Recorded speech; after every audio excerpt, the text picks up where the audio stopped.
اعوذ باللہ من الشیطان الرجیم، بسم اللہ الرحمن الرحیم۔ بیان کیا جاتا ہے کہ بنی اسرائیل میں ایک شخص تھا جس کی بیوی نہایت حسین تھی، جس پر وہ اسرائیل فریفتہ تھا۔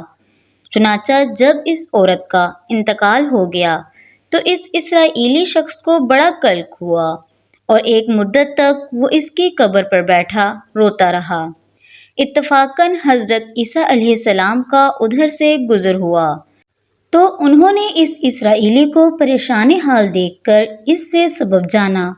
تو جب اسرائیلی نے اپنا واقعہ بیان کیا تو حضرت عیسیٰ علیہ السلام نے دریافت فرمایا، کیا تو چاہتا ہے کہ میں اس کو تیرے لیے زندہ کر دوں؟ اس نے عرض کیا کہ ہاں حضور، میں یہی چاہتا ہوں۔ چنانچہ جب حضرت عیسیٰ علیہ السلام نے اس قبر کے مردے کو آواز دی تو قبر سے ایک حبشی غلام جس کے ناک کے نتنوں، آنکھوں اور جسم کے دوسرے سوراخوں سے آگ کی لپیٹیں اٹھ رہی تھیں، حضرت عیسیٰ علیہ السلام کو دیکھتے غلام نے ہی کلمہ پڑھا، لا الہ الا اللہ عیسیٰ روح اللہ۔ اسرائیلی نے یہ دیکھ کر عرض کیا، حضور مجھ سے غلطی ہو گئی، میری بیوی کی قبر تو دوسری ہے۔ یہ سن کر حضرت عیسیٰ علیہ السلام نے حبشی کو حکم دیا کہ تم اپنی قبر میں واپس ہو جاؤ۔ چنانچہ وہ مردہ ہو کر گر گیا اور اس کی قبر کو مٹی سے چھپا دیا گیا۔ پھر حضرت عیسیٰ علیہ السلام نے اس دوسری قبر کی جانب توجہ فرمائی اور حکم دیا کہ اے صاحب قبر، اللہ کے حکم سے زندہ ہو جا۔ چنانچہ قبر پھٹی اور اس سے ایک عورت سر سے گرد جھاڑتی ہوئی باہر آ گئی، جس کو دیکھ کر اسرائیلی بولا کہ یا روح اللہ، یہ میری بیوی یہی ہے۔ پھر حضرت عیسیٰ علیہ السلام کے حکم سے وہ اسرائیلی اپنی بیوی کو ہمراہ لے کر واپس ہونے لگا، مگر عرصہ سے جاگا ہوا تھا، اس لیے اس پر نیند کا غلبہ ہو گیا اور اس نے بیوی سے کہا کہ تیری قبر پر گریاں وزاری اور بیداری نے مجھے ہلاک کر دیا ہے، اس لیے میں چاہتا ہوں کہ کچھ دیر آرام کر لوں۔ بیوی کہنے لگی کہ ہاں، آپ آرام کر لیجئے۔ چنانچہ وہ اسرائیلی بیوی کے زانوں پر سر رکھ کر سو گیا۔ اتنے میں ایک گھوڑے پر سوار ایک شہزادے کا ادھر سے گزر ہوا جو اپنے زمانے کا یکتا حسین تھا، جس کو دیکھ کر اسرائیلی کی بیوی اس پہ فریفتہ ہو گئی اور اس کا دل قابو میں نہ رہا۔ اس نے سر زانوں سے نیچے رکھا اور فرط محبت و غلبہ عشق سے مجبور ہو کر شہزادے کے سامنے جا کھڑی ہوئی۔ ادھر جیسے ہی شہزادے کی نظر اس پر پڑی، وہ بھی اس کو دیکھ کر اس پر فریفتہ ہو گیا اور عورت کی خواہش پر اس کو اپنے گھوڑے پر بٹھا کر لے گیا۔ چنانچہ اس کے شوہر نے بیدار ہو کر جب اپنی بیوی کو نہ پایا تو نہایت پریشان ہوا اور اس کے ملنے کی تدبیر سوچنے لگا۔ سوچتے سوچتے آخر اس نے نشانہ قدم پر چل کر اپنی بیوی کو تلاش کر لیا، جو شہزادے کے پاس پہنچ چکی تھی۔ اس کو دیکھ کر اسرائیلی نے شہزادے سے عرض کیا کہ یہ میری بیوی ہے، آپ اس کو چھوڑ دیجئے۔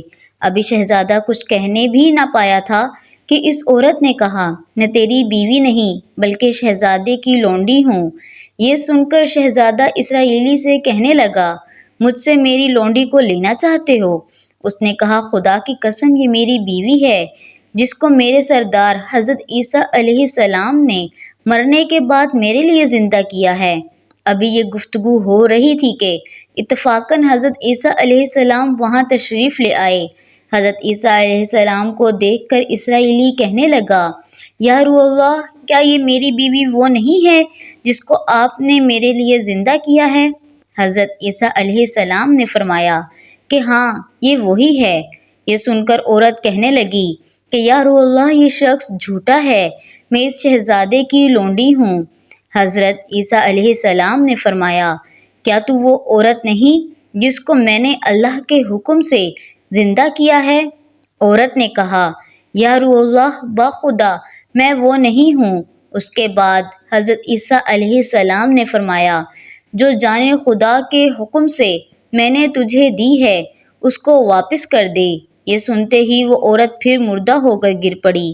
پھر حضرت عیسیٰ علیہ السلام فرمانے لگے کہ جو شخص ایسے آدمی کو دیکھنا چاہے جو کافر مرا تھا اور زندہ ہو کر ایمان لایا تو وہ اس حبشی غلام کو دیکھ لے، اور جو کوئی ایسے شخص کو دیکھنا چاہے جو مومن مرا تھا، پھر اللہ نے اس کو زندہ کیا اور کافر ہو کر حالت کفر میں مر گیا، تو وہ اس عورت کو دیکھ لے۔